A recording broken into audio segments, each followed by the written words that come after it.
From dizzying heights, these locations offer thrill seekers the ultimate cliff diving experience, where nature and adrenaline collide in the pursuit of a thrilling time. Here are the top 15 most insane cliff diving locations in the world, starting with number 15, Villafranca do Campo.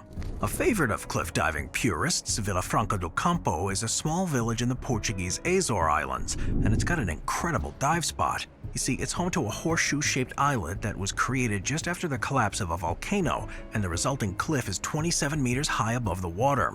It's thanks to this feature that Villafranca do Campo has now become one of the most beloved spots on Red Bull's Cliff Diving World Series. Number 14. Poliano in Mare. While Italy's eastern coast is far less popular with tourists than its west coast, the town of Poliano a Mare is an east side beach that's easily one of the country's best. Known for its clean, clear blue waters and beautiful surrounding town, the beach is postcard perfect aesthetically. It also has a series of limestone cliffs that are up to 20 meters in height, and so perfect for cliff diving they've been a premier location on the Red Bull Cliff Diving World Series. Number 13. Brontalo. While Switzerland may be best known for its stark mountains, delicious chocolate, and well-made knives, it's also a place where modern competitive cliff diving first got its start. After all, Swiss performance divers played a large part in popularizing the sport in the 1970s, and in 1997 Red Bull held its first ever cliff diving world championship here at a watering hole near the small medieval town of Brontalo. It is now also part of the World High Diving Federation's annual tour, and at 26 meters tall is a challenging spot to dive from. Number 12. Victoria Falls. Victoria Falls is one of the largest waterfalls in the world, and as such, diving into it may sound like a death wish. Yet that didn't stop Red Bull from sending out premier athletes Orlando Duke and John Paredes from trying it back in 2017. After easing their way through the easier dives, they finally decided to dive from a height of 30 meters into the roaring waters of the falls. While this was absolutely insane, that technically they could have gone higher. However, given the fact that the fall's total height is 108 meters and that the max height a human can dive from is about 60 meters, doing so would have likely been deadly. Number 11. Rick's Cafe.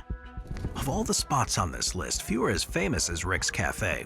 Located in Negril, Jamaica, Rick's first got its start in April of 1974. Now, at the time, this place was a sleepy fishing village with little development, lacking modern amenities such as electricity, telephone lines, and hot running water. Founder Richard Hirschman then got to work installing these amenities and setting up what became the first public bar and restaurant in the West End Cliffs. The mix was pretty enticing, as it is one of the few places where you can drink at a bar and jump off an 11-meter high cliff. Well, the end result has been a tourist attraction that's famous worldwide ever since. Number 10. The Serpent's Lair. When you think of Ireland, shamrocks, tax havens, and great beer are all things that probably come to mind. However, it's home to a cliff diving spot that really is like no other. Also known as the Wormhole of the Innismore, it's located on Ireland's Aran Islands just off the coast of Galway. What makes it really unique is that it's a perfectly rectangular tidal pool.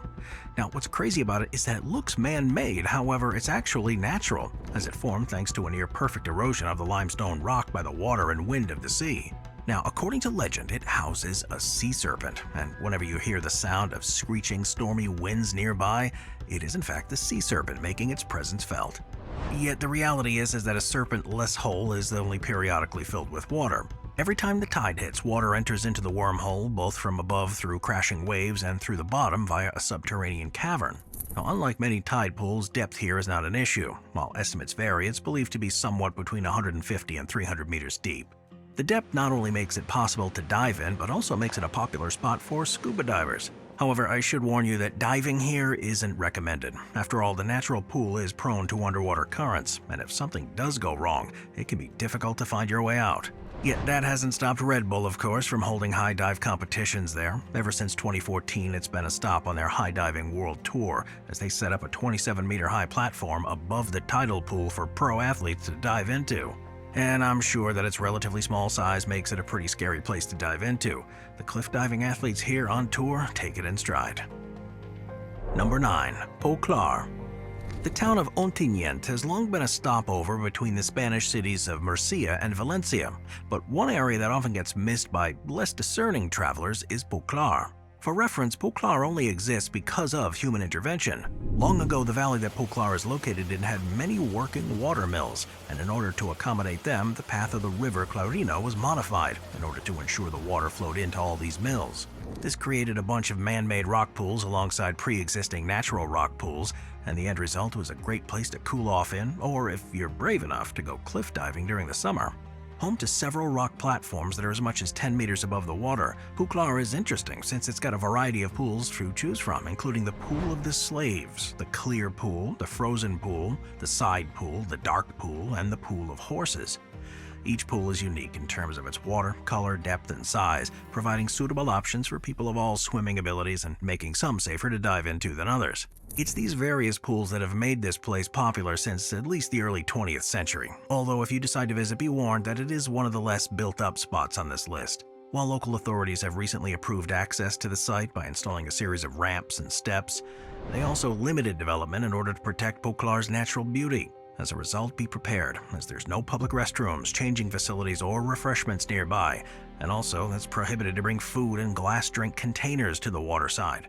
And while this certainly makes it a bit remote, I'd say that it also ensures that its natural beauty and cleanliness is preserved for generations. Number 8. Admiralty House Park.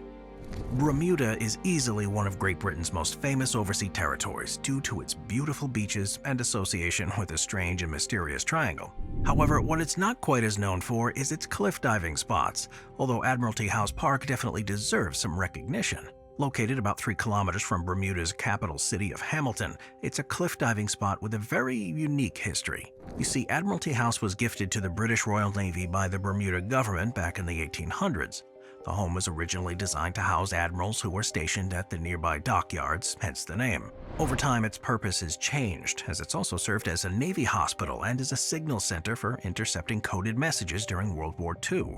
Yet in 1951, Admiralty House was given back to the Bermuda government, was promptly abandoned, and then demolished, save for the remains of what once was a grand ballroom. While this was rather unfortunate, what was far more fortunate was the opening up of property for public use. While its biggest draw is its park and hiking trails, the coolest part of the park is a hidden beach known as Clarence Cove. You see, when Admiralty House was built back in the 1800s, a nearby man-made cave, now known as the Admiral's Cave, was used to house the island's convicts. Their cells were connected using a series of underground tunnels, and for years these stood mostly abandoned. However, the Admiral's Cave proximity to the beach has made it a favorite spot, not only for cave adventurers, but now for cliff divers. You see, a rocky path to Admiral's Cave reveals a stairway leading to the open ocean, and usually visitors will either jump into the deep blue water from the stairs, or if seeking more of a thrill, dive off the cave's overhanging cliffs. Therefore, if you're looking for a thrilling experience in a beautiful yet rather remote part of the world, then you can't go wrong with Admiralty Park. Moving on to number 7, Ponte Salti. The Versatska River is a beautiful mountain stream that originates on the alpine peak of Pizzolbarone and makes its way down to Lago Maggiore on the Swiss-Italian border. As it winds its way down through the mountains down to this lake, it passes a series of picturesque villages, although the town of Lavertezzo is probably one of the most iconic stops on this route. That's because it's home to the one and only Ponte de Salti. Located about 30 minutes from the Swiss city of Locarno, the Ponte de Salti is a 400-year-old arched medieval footbridge that allows locals and tourists alike to cross this river. While it went through a partial demolition in the 1860s and a reconstruction effort about a century later, it's still standing tall, offering views of the valley below. However, in the worlds of cliff diving, the bridge serves a much different purpose. Translating to the Bridge of Jumps in English, jumpers need to only climb over a meager 30-centimeter high barrier to jump 15 meters into the waters down below.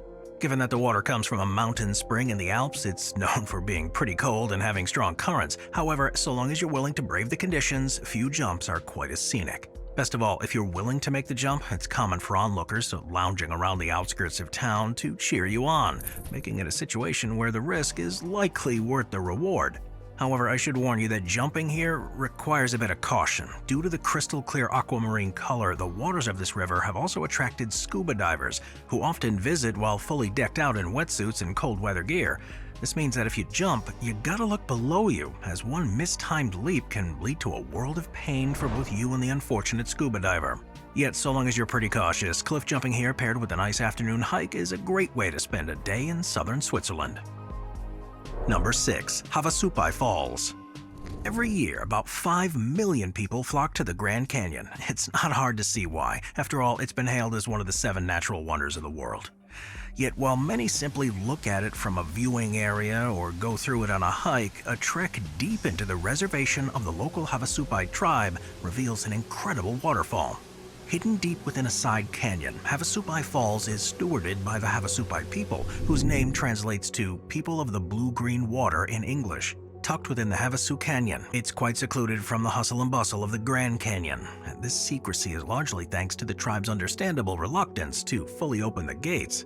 Of the tribal nations affiliated with the Grand Canyon area, the Havasupai are the only ones who continue to live deep within the canyon, and the falls is seen as a special part of their heritage.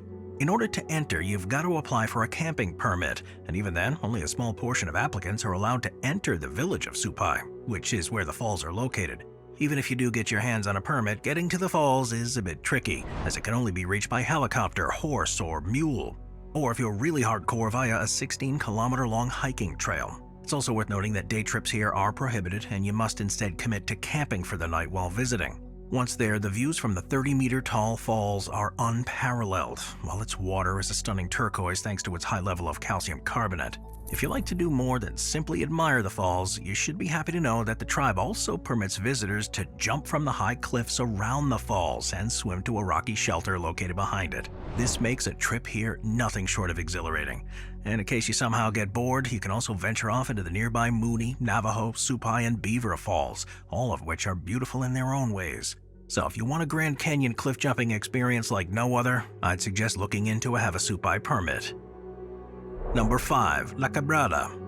If you're looking for premier cliff diving in Central America, you can't do much better than La Quebrada. It's translated to "the break" in English. It's located close to the famous tourist city of Acapulco in Mexico, and it was first dived off by 13-year-old Enrique Apacrios back in 1934. Soon, the 41-meter-high cliff became a hit with locals, although its super shallow depth between 5 to 6 meters caused several mortal injuries. This made the spot somewhat legendary amongst extreme cliff divers, and this ultimately led to the creation of an association known as the La Quebrada Cliff Divers. It's often considered to be some of the earliest pioneers of the cliff diving sport. They began to perform daily shows for the public. Now, these cliff divers caught a lucky break after the 1963 Elvis Presley film Fun in Acapulco brought the cliffs into the world's attention. And throughout the 1960s and 70s, these performers got quite a bit of attention, since the USA's national high diving team would compete with the La Quebrada cliff divers annually during the Acapulco Christmas Festival. This televised competition was crucial in growing the sport, and to date the action off the cliffs has been so regular that the 2002 Guinness Book of World Records lists the cliff as being the spot for the world record for the highest regularly performed head-first dives. Now, while the cliffs aren't open for public use, the show is hugely popular among tourists. It really is as raw as it gets, as the complete lack of ropes and nets means that everything has to be timed perfectly. Any given show will have about a dozen performers and last about 30 minutes, and with the current team consisting of about 60 men and women between the ages of 15 and 75, with all wearing Speedos and sporting short haircuts so their timing and planning can't be as accurate as possible. If you'd like to see it for yourself, I suggest going with one of 2 options. The most popular is to watch from the observation deck. For the equivalent of about $5, you can gain entry to this deck and get a free drink. However, if you'd like a more private viewing experience, you can instead opt to watch the performance from the famous Mirador Hotel. Yet, no matter which option you choose, the simple fact is that the show is a must-see on any trip to Acapulco. Number 4. The Bruce Peninsula National Park. If you drive about 3.5 hours northwest of Toronto, you'll come across the famous Bruce Peninsula National Park. It consists of 156 square kilometers of protected land. Now, for reference, that's equivalent to about the entire country of Liechtenstein. And while all this parkland is a vast section of UNESCO's Niagara Escarpment World Biosphere Reserve, if you zoom in to a certain beach, you can find a famous area known simply as the Grotto. Carved from the natural stone after thousands of years of erosion from wind, rain, and waves of the Georgian Bay, this area has incredibly blue waters and is extremely beautiful. Accessible from both the cave mouth at the lake level and via a rocky chimney just off the main trail, it consists of an open cave filled with turquoise blue waters that are lit from an underwater tunnel in the grotto. While many tourists visit the area to simply enjoy the natural beauty, there are also many who opt to dive into the water. These waters are known for being incredibly cold, although this doesn't stop people from shimmying down the side of the grotto's rock wall and diving into the water. And while there are several signs that warn divers of the possibility of scuba divers exploring the grotto underneath, they have largely been ineffective at preventing cliff dives into the water. In any case, it's worth noting that the grotto has now become a popular attraction and it gets very busy during the summer and long weekends. So in order to visit, you now have to register your car with a new reservation system that covers a 4-hour time slot. These slots fill up weeks in advance, and so if you'd like to visit, the grotto simply can't be a spur-of-the-moment trip. But if you'd like a true outdoorsy experience, you can even opt to camp nearby. If you're in the area, I'd also suggest visiting the perhaps even more famous Fathom 5 National Marine Park that's located right next to it. Due to the area's shallow coves and tough conditions, there are a total of 22 shipwrecks in this park. It's now become a top-tier spot for both scuba divers and glass-bottom boats alike. If that wasn't cool enough, the park's also famous for its Flower Pot Island, which is home to 2 strange rock pillars that look a lot like flower pots. So, if you're looking for a weekend getaway outside Toronto, few places are quite like these 2 national parks. Number 3. Kahekili's Leap. If you're looking for one of Hawaii's most challenging cliff dives, then look no further than Kahekili's Leap. It's located on the island of Lanai's southern shore. The dive has a unique history unlike any other. You see, back in the mid-1700s, a certain King Kahekili was chief of Maui, Lanai, and 2 other islands. Sometime around 1770, he began the practice of lelekaua, which translates to leaping off high cliffs and entering the water feet first without a splash, in English. He reportedly would engage in this type of cliff diving off what would become to be called Kahekili's Leap every single morning, and soon he began to entice his warriors to follow his example as a test of their courage, loyalty, and strength. Interestingly enough, the cliff was also used by less upstanding members of the community. This is because people accused of crimes or offenses against the gods could atone by jumping from this platform, and it was said that if they survived the fall, they were innocent. 1 generation later, the islanders turned this grueling cliff dive into an event, holding lelekaua competitions that passed judgment based on the style of the dive and the amount of splash upon entry. While Kahekili's Leap is very well known, there's no clear consensus surrounding how high it actually is. However, it's likely somewhere between 19 to 24 meters above the surface of the water. There are rocks at the base that extend about 4.5 meters outward, and the total depth is only about 3 to 6 meters before reaching a rocky bottom. So as a result, just one wrong move could lead to a serious injury or loss of life.